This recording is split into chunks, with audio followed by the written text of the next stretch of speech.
بسم الله الرحمن الرحيم. السلام عليكم ورحمة الله وبركاته. حسين الشحات، كلمة السر حسين الشحات. حسين الشحات اللي أول الموسم في ماتش انتر ميامي اتعملت عليه حملة من اللجان الإلكترونية.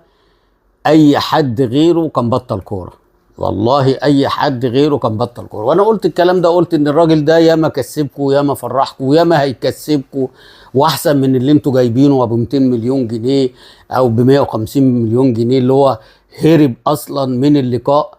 لان الراجل في ماتش انبي مفروض ان هو يعني حس ان في عنده شد خفيف، شد في العضله الضمه، المفروض ما يلعبش الماتش وريح نفسه عشان يلحق مباراه القمه. فهو صمم ان يلعب. الدكتور قال له لا، صمم. المدير الفني قال له لا، صمم. فلعب عشان يتصاب، عشان يتوقع عليه غرامة 150,000. يبقى كده هو كان حاطط في دماغه ان هو ما يلعبش مباراة القمة زي ما كان بيحصل في نادي الزمالك، وينزل اول دقيقتين يقوم جاي متصاب وخارج ويقول لك رجلي واجري واجري ونجري وهوب ويقوم جاي خارج والكلام ده. فاللي كان بيعمله في نادي الزمالك عمله، ومحدش يقول لي دي حاجات بقى اللعيبه هي اللي تعرفها. معلش، مع احترامي لكل جماهير وكل النقاد اللي قاعدين في الاستوديوهات واللي قاعدين على المكاتب بتاعتهم، هو لو عايز يلعب ماتش الزمالك كان ساعه لما وهو بيسخن في مباراه انبي كان خلع وقال لهم لا مش هكمل، مش هلعب المباراه عشان ان انا الحق مباراه الزمالك. بس هي مفقوسه، بس طبعا الاعلام واللجان عشان لسه جاي فطبعا بيغطوا على الكلام ده. عملها مرتين في نادي الزمالك وعملها مره اهو في النادي الاهلي، والبقيه تاتي.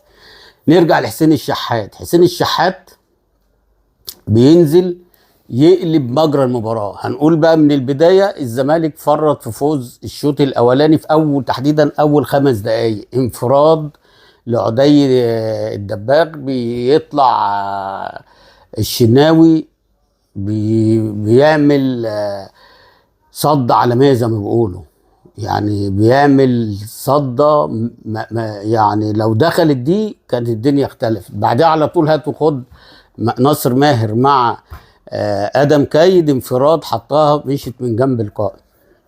وبعدها ضربة الجزاء. اول تواجد للنادي الاهلي طاهر محمد طاهر عمل كرة عرضية، حسام عبد المجيد قلشت منه، كانت لازم تبقى جول. يعني لو هو يحمد ربنا ان هي طبت وطلعت من فوق العرض.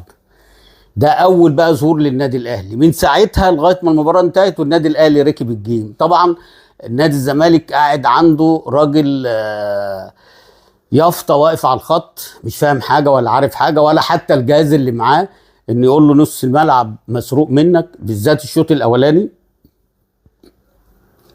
عشان تعرفوا ان هو مخرف ومش شايف. وبحمل مجلس الاداره قبل ما اقول فريرا ده يمشي، مجلس الاداره لازم يمشي، لان انت جبت مدرب في 30 يوم جاب لك بطوله. ازاي تمشيه؟ مدرب جايب بطوله، ازاي تمشيه عشان تجيب واحد زي ده؟ ده اساسيات الكوره مش عنده، لا يفقه اي حاجه في التدريب.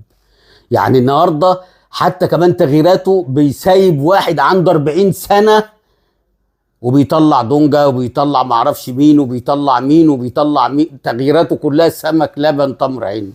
الراجل من ساعه لما ضيع ضربه الجزاء وهو مش شايف، ورغم كده سايبه كام 90 118 دقيقه، سايبه 118 دقيقه في الملعب. انتاجه ايه؟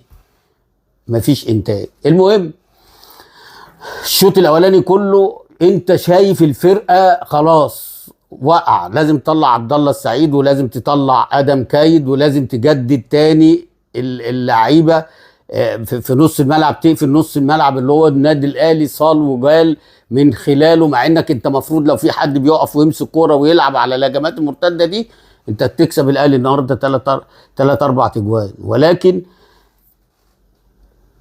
انت مش شايف وفرقتك مش شايفه. وحتى ضربه الجزاء لما اتعادت، لو كان صممت ان هو عبد الله اللي يشوطها كانت اتصدت تاني، ولكن احسن حاجه ان حسام عبد المجيد شاطها. المهم طبعا مباراه، انا من وجهه نظري الشوط الثاني مباراه النادي الاهلي عمل مباراه كبيره كبيره كبيره. الجون الاولاني حسين الشحات بيعمل كوره بينيه لمحمد شريف اللي الناس برضو قلبه عليه. الراجل استعمل عقله، بدل ما يشوط وقف على الكوره وحطها تاني لحسين الشحات اللي بيجيب جون التعادل. بعديها على طول اشرف بن شرقي بيعمل كوره من ورا بنتايك لحسين الشحات، نفس ضربه الجزاء الاولى بتاعت ياسين مرعي مع عدي الدباغ.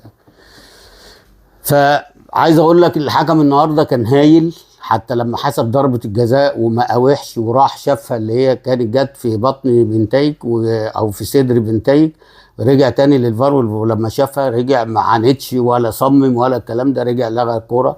فالحكم النهارده انا شايف من وجهه نظر ان هو كان نجم المباراه، طبعا مع لاعيبه الشوط الثاني بتوع النادي الاهلي تحديدا حسين الشحات. وانا فرحت قوي ان هو خد راجل مباراه.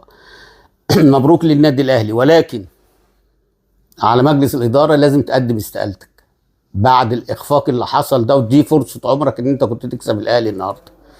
بس انت ماشي ايمن الرمادي، هو ربنا عشان انتوا افتريتوا عليه ربنا بيعمل فيكم الكلام ده، بيوريكم اهو. مدرب ما عندوش فكره، ما عندوش اي اساسيات في التدريب، مدرب قاعد مش قاري المباراه، مش شايف ان عنده خلل في نص الملعب الشوط الاولاني كله والشوط الثاني. ولما جه غير قام جاي مغير دونجا وقام جاي مغير بنتايك يا راجل نزل احمد فتوح يا راجل من الشوط الاولاني يقف جنب دونجا اللي هو مات ده. عبد الله السعيد وناصر ماهر بصراحه الاثنين كانوا عاله. ناصر ماهر النهارده هيكسبك، ناصر ماهر لو بيلعب للفرقه وفي صفاء ذهني ونفسي والله يكسب الفرقه، بس هو عايز هو اللي يتصيط، هو اللي يبقى، عشان كده بان بالشكل ده. طبعا انا مستغرب برضو ان ازاي واحد زي شيكوبانزا النهارده ده ما يتحطش. هتقول لي عامل مشاكل، طب لعبوا الماتش وبعد كده بقى تشوفوا، ما انتوا اصلا ما بتدوش للعيبه فلوسها، لازم اللعيبه تعمل كده. ومحدش برضو يعلق الشماعه بتاعت الفلوس، لا انت لو انت اصلا معاك مدرب والله النهارده اقل حاجه تكسب 2-0 لو معاك مدرب. بعد ال10 دقايق الاولانيين الانفراد بتاع عدي وبتاع ناصر ماهر والله العظيم لو معاك مدرب تكسب. بس للاسف انتوا موقفين واحد رايه واقفه بره على الخط، مش فاهم حاجه في اي حاجه، ولا عارف ان نص الملعب مسروق منه. حتى الناس اللي قاعده معاه تنبهه نص الملعب مسروق. 45 دقيقه مش هتقدر تستحمل الضغط ده، مش هتقدر تستحمله، لازم تنزل 2-3 يجروا بس يبوظوا لعب النادي الاهلي. انما انت سايبه عمالين يروحوا ويضيعوا وتخبط في المدافع وتعدي بالعرض. لازم يعني تفوق وتشوف الملعب كان محتاج مين. انما للاسف مباراة سهلة بالنسبة لنادي الزمالك، فرط في الفوز فيها. مباراة صعبة للنادي الأهلي بالظروف اللي عنده. انتوا كده فوقتوا النادي الأهلي خلاص، كده النادي الأهلي هو وفي بيراميدز. أراهنك الزمالك هيفضل للخلف، وبيراميدز والأهلي هم اللي هيلعبوا على الدوري. زي ما الكلام اللي احنا قلناه، دي كانت فرصة عمر لعيبه الزمالك ومجلس ادارته اللي هو اصلا السبب في اللي حصل ده كله. مجلس الاداره جايب مدرب 30 يوم، في ال 30 يوم للاسف جاب لهم بطوله ومشي. طب يا عم ما انت كنت عارفيننا، ادي الثقه، لا يكمل، لا اصل ما خدش فرصته اصلا. طب ما الراجل جاب لكم بطوله، عايز منه ايه تاني؟ حتى لعيبه الزمالك بعد ما خدت الكاس طلعت قال لك احنا اول مره نحس ان معانا مدرب فاهم، مدرب عارف امكانياتنا وبيعرف كل حاجه عننا، وبعدين مدينا الثقه، وبعدين راجل فاهم قوي ونفسيا بيعامل الكل، وعنده حته العداله، وعنده حته كل الكلام ده. ولكن منكم لله والله انتوا السبب في العكننه بتاع جماهير الزمالك. وانا لو منكم اقدم استقاله وامشي بقى، سيبوها بقى. ارض اكتوبر راحت، ارض النادي راحت، وادي الدوري راح، والدنيا مع انك انت فارق ب2 بونت، بس انت مش هتبني ده، انت هتحاول توقع بقى، مش هتدفع فلوس للعيبه وهتقول اللي عايز يمشي وبعد كده عليه العوض يعني. ان شاء الله بقى اشوفكم في مباراه جايه، ومبروك للنادي الاهلي، ومبروك لحسين الشحات اللي جاني اشتغلت عليه شغل عشان ابو 200 مليون جنيه.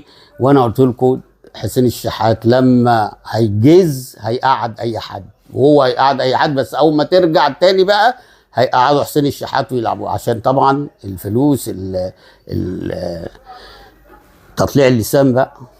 يلا مبروك للنادي الاهلي وهارد لك للاعيبه الزمالك وجماهير الزمالك. السلام عليكم.